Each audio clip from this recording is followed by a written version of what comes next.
वशिष्ठ जी का मिसाल आता है कि वशिष्ठ जी ऐसे वातावरण में रहते थे, उनको पूरा ब्रह्म का निश्चय था, द्वैत भ्रम उनके पास था नहीं। तो विश्वामित्र तन से तपस्या करता था, सारा दिन इतनी तपस्या करता था, इतना इंद्रियों का कंट्रोल था कि इंद्र का सिंहासन भी हिल जाता था, इतना उसको विश्वामित्र को तपस्या का बल था। और उसी के साथ में उसी समय पर वशिष्ठ जी रहते थे। वशिष्ठ जी शरीर से कोई तप नहीं करते थे, पर इंद्रियां उनकी इतनी सदी हुई ब्रह्मनिष्ठी थे, ब्रह्माकार वृत्ति में रहते थे। तो वो ब्रह्म ऋषि और वो शरीर के तप से, तो दोनों की आपस में दोस्ती ऐसे होती थी। तो विश्वामित्र ने देखा एक दिन ब्रह्म ऋषि जो वशिष्ठ जी हैं, वो कभी किसी क्रिया में जाते नहीं, बैठे उसी वातावरण में हैं, पर उनके अंदर कोई रोना धोना या कमजोरी या इस तरह का कोई विचार नहीं आता।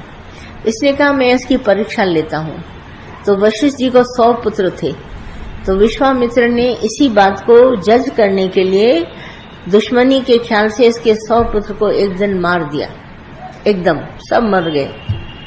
और वशिष्ठ जी को देखने गया, वशिष्ठ जी वैसे ही खड़े थे, न उनको 100 पुत्र खबर पड़ी, 100 पुत्र मर गए, तब उनका मन किसी बात में हिला नहीं। तो ये जो विश्वामित्र थे बहुत आश्चर्यजनक हो गए, ऐसा क्या ज्ञान है वशिष्ठ जी के पास जो 100 पुत्र के मरने पर भी उसको जरा सा भी अंदर में दुख नहीं हुआ, ऐसा उसको विचार आया। तो जाता है वशिष्ठ जी के पास, जाते हैं और उसके आगे पांव छूता है। तो वशिष्ठ जी उसको कहते हैं उठो ब्रह्म ऋषि, ब्रह्मनिष्ठी बनो, क्योंकि ये जगत तुमको जो दिखाई देता बना है, मेरे 100 पुत्र हैं, तुमको देखने में आता है कि मेरे इतने पुत्र और ये मर जाएंगे तो मुझे दुख होगा, ऐसा नहीं है। मैं अपने पूर्ण विश्वास में खड़ा हूँ। ये मिसाल है वशिष्ठ जी का, पूरे विश्वास में खड़े थे और 100 पुत्र के चले जाने पर भी उनको जरा सा भी शोक नहीं हुआ। क्यों? क्योंकि वो पहले ही जानते थे जगत दिखाई भले देता है बना हुआ, पर वास्तव में ये काल्पनिक जगत है, कल्पना का संसार है। देखो आप घर से दूर रहे हो और घर में कोई बात हो गई, जब तक आपको पता नहीं है आप अपनी लाइफ एंजॉय कर रहे हैं उधर, और जैसे आपको पता चला आपके घर में ऐसा हुआ है तब आपको दुख होगा। माना दुख तो 4 घंटा पहले था, पर तुमको तब क्यों नहीं हुआ? जब तुमने कहा मेरे घर में दुख है तो तुमको मेरा याद आते ही दुख हुआ। अगर मेरा याद नहीं आता तो तुम दुखी सुखी कभी नहीं था, है ना। तो दुख है, गुरु नानक साहब ने भी बोला, तो मेरा समझता है बच्चा तभी दुख है। तो वशिष्ठ जी ने कहा मैं उन सबको जानता था, ये ब्रह्म स्वरूप है, आत्मा है और निराकार के हुक्म से आए हैं, कोई मार नहीं सकता, कोई ऐसा नहीं। पर हिस्ट्री में बना ही ऐसा था कि विश्वामित्र आएगा, इनको 100 पुत्रों को मारेगा, तो मर गए। तो मुझे शोक नहीं हुआ, क्योंकि मैं जानता था कि मौत आई है तो इनको लेके जाएगी। ये अनटर है, डरती नहीं, आती है तो अगर मौत आई है लेने के लिए तो ले जाएगी, मैं इसको किसी तरीके से बचा नहीं पाऊंगा। तो इस तरीके के अंदर ब्रह्माकार वृत्ति में स्थित होते हुए वशिष्ठ जी को पूरा निश्चय था कि जगत जो बना हुआ है सो मैं मेरे से बना हुआ है। कहना हजारों हवाई जहाज जुड़ जाते हैं, पृथ्वी में बाढ़ आ जाती है, आग लग जाती है, न जाने कितने लोग चले जाते हैं, पर जब नजर आता है मेरा कुछ गया तब बहुत अंदर में दुख होता है। तब गुरु नानक साहब आए, उन्होंने कहा सारा का सारा दुख है दावा में, तुमने दावा जमाया है कि मैं हूँ, तभी तुमको ऐसा लगता है, पर दावा न जमाओ। ये देश बेगाना है, ये किसी का भी नहीं है। दिखाई सब देता है, हमारा तुम्हारा, बैठेगा, पास करेगा, सब कुछ करेगा, परंतु ये होता नहीं है। ये ऐसा दिखाई देता है संसार में, क्योंकि चित्र और अदृश्य जो परमात्मा की शक्ति है उसको अंदर में महसूस करना बहुत अलग चीज है। जो दिसे गुरु नानक साहब ने बोला सब नाशवंत, सब चलनहार, चला जाएगा। आज एक सीन है तो कल दूसरी सीन है, आगे बढ़ते जाएंगे। तो इस तरीके से हम देखो संसार में आए हैं, रहते हैं, दृश्य न जाने बचपन से कितने देखे हैं, कितने आए कितने गए, और कितने हमको गिरा के गए, कितने चढ़ा के गए, कितने रुला के गए। पर जब ये ज्ञान आया तो हमने देखा ज्ञान से छोटी छोटी बातें ऐसे खत्म हो गई जैसे कभी बनी नहीं थी। माना वो भी दृश्य हमको इसलिए दिखाई देता था क्योंकि मैं अज्ञानता में था। अगर ज्ञान आया तो वो बातें कैसे चली गई। माना ज्ञान में ऐसी ताकत है जो हमारे छोटे मोटे दुखों को तो ऐसे ही बहा के ले जाते हैं, पता ही नहीं चलता। और जब पूर्ण विश्वास का ज्ञान आता है फिर हम देखते हैं बिल्कुल सीधे खड़े हैं शांत होके, फिर हमको कुछ भी इसमें महसूस नहीं होता। तो इस बात को अंदर में अच्छी तरह जानो, जो भी नॉलेज है ज्ञान, वो तुम्हारे को अंदर में पावर जगाएगा।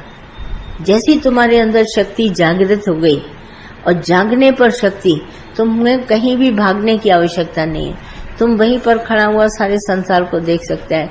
एक भी बात तुम्हारे हाथ में नहीं है। जैसो हाथ में घड़ी हम भले पहनते हैं, पर घड़ी का जो समय चलता है वो मेरे हाथ में नहीं है।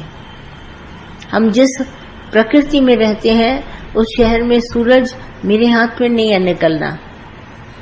वो माई को अनुभव होता था, उसका मुर्गा था, पालती थी मुर्गा, तो रोज सवेरे मुर्गा बांग देता था, तो उसको पता लगता था कि सूरज निकल आया है, मेरा मुर्गा बांग दे रहा है, तो सारा गांव कहेगा सवेरा हो गया, जागो।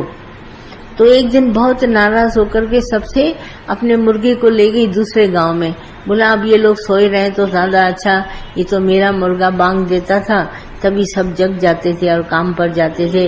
अब मेरा मुर्गा ही नहीं यहाँ रहेगा तो इस गांव के लोग सो जाएंगे। ऐसे करके मुर्गे को ले गई।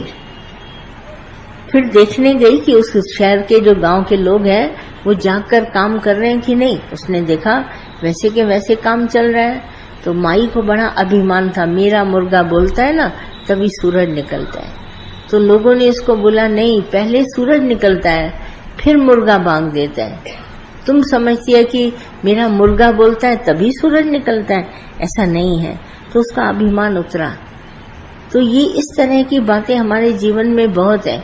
हम बहुत कोशिश करते हैं कि हमारे कहने पर ये होता है, हमारे कहने पर ये होता है, अभिमान बढ़ता जाता है। पर हमारे हाथ में जगत की कोई बात नहीं।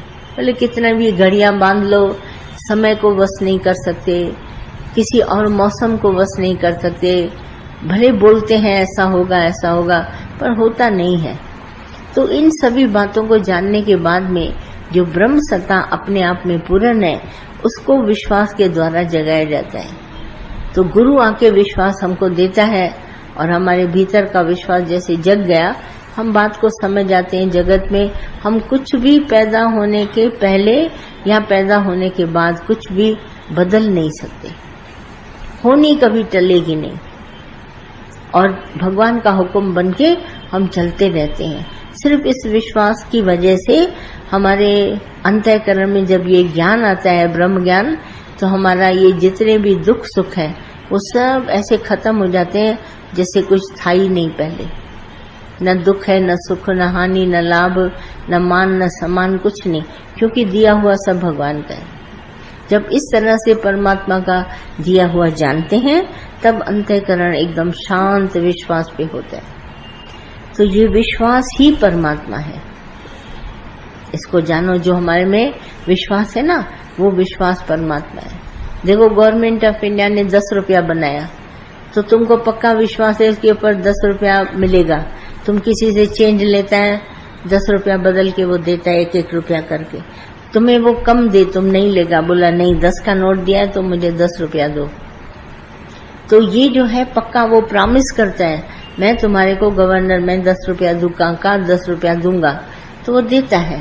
हर वस्तु पर कहीं न कहीं मोहर लगी पड़ी है।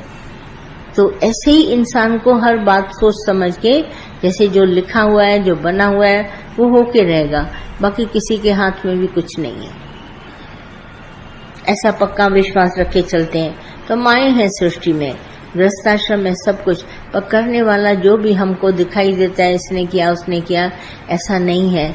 ये होता है कुदरत से, पहले ही हमारे कर्म के बीज पड़े हुए हैं और धीरे धीरे करके वक्त आता है, कर्म के बीज हमारे सामने आते हैं और हमारे पास ज्ञान है, हमको दुख सुख कभी भाषित नहीं होता, चलते रहते हैं।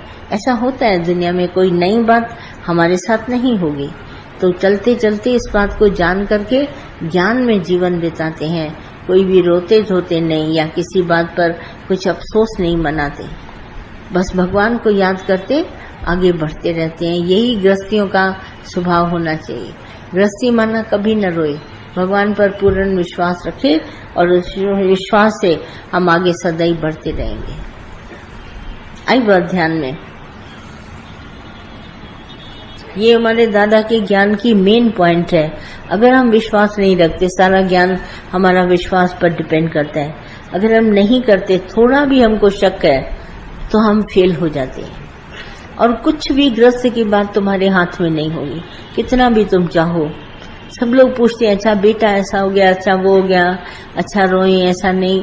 सबको देखते हैं, किसको नहीं अपने बच्चे प्यारे होते हैं। सभी को जो वस्तु मिली है पालते पोसते हैं तो प्यार होता है, पर ये हमारे हाथ में नहीं है। हमारे साथ भले रहते हैं पर हमारे हाथ में इनका नसीब नहीं है। वो लिखा हुआ ये अपना भाग्य लाई है, जैसा इनका लिखा हुआ है उसी तरह का खेल होगा। कोई नहीं इसको कुछ कर सकता, चाहे कैसा भी हो। तो इसके लिए गृहस्थ आश्रम में जब हम ज्ञान ले लेते हैं तो हम ज्ञान से खड़े हो जाते हैं। हमारे अंदर इतनी मजबूती आती है कि हम ज्ञान से हर बात को सामने झेल लेते हैं। बड़ी बड़ी बातें आती हैं जिंदगी में, धन नहीं होता, मनुष्य नहीं होता, कोई खिलाने वाला नहीं है, कोई संभालने वाला नहीं है, कोई बच्चा नहीं है, बहुत सारी बातें होती हैं। परंतु अगर हमारे पास ये ज्ञान है भगवान का दिया हुआ, तो इससे हमारा कभी भी मन हिलता नहीं, हम एकदम शांत अंतःकरण से चलते रहते हैं। तो आश्चर्य होता है कि ये ऐसे कैसे।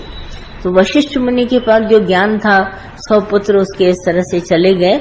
तो बहुत हाईएस्ट बात उन दिनों होती थी कि वशिष्ठ मुनि इतने बड़े ऋषि और उनके साथ इस तरह से विश्वामित्र ने किया और उसको अंदर में दुख नहीं महसूस हुआ। तो ये एक मिसाल है हमारे आगे। इसीलिए योग वशिष्ठ एक ऐसी चीज है जो अंदर में पढ़ने के बाद में रामचंद्र जी ने ये ज्ञान सुना वशिष्ठ मुनि से। वशिष्ठ मुनि बार बार बैठ के रामचंद्र जी को ये कहा करते थे कि जगत बना नहीं है, ये तुमको कल्पना से दिखाई देता है, अपने विचारों से। जगत केवल है विचार में। अब ये बात अंदर में तुम महसूस करो। हम ख्याल करते हैं तो जगत है, हम ख्याल को लय करते हैं तो जगत नहीं है। इसका उदाहरण हम आपको हमेशा देते हैं कि नदी में, सागर में कहीं भी जल है तो जल का स्वभाव है लिक्विडिटी, माना तरल पदार्थ है एक। और अगर हवा के संग से इसमें लहर पैदा होती है तो लहरें जल में बहुत होती हैं। और एक लहर उठी फिर जल से मिल जाए, फिर लहर उठी फिर जल से मिल जाए, तो अलग दिखाई देती है लहर थोड़े वक्त के लिए, मगर होता है जली। तो ये बात जान लेने के बाद में इसका ज्ञान हमारे पास है कि ये जली है और ये कुछ और नहीं है, पानी के सिवाय कुछ नहीं है। जैसे बुदबुदा भी उठता है तो पानी से ही उठा है। तो इस बात को जान लेने के बाद में विश्वास हो जाता है भगवान केवल तुम ही हो, दूसरा कोई नहीं। तो सारे शोक और गम ऐसे खत्म हो जाते हैं, ऐसे लगता है सिर्फ पास हो गई जिंदगी, पासिंग लाइफ है।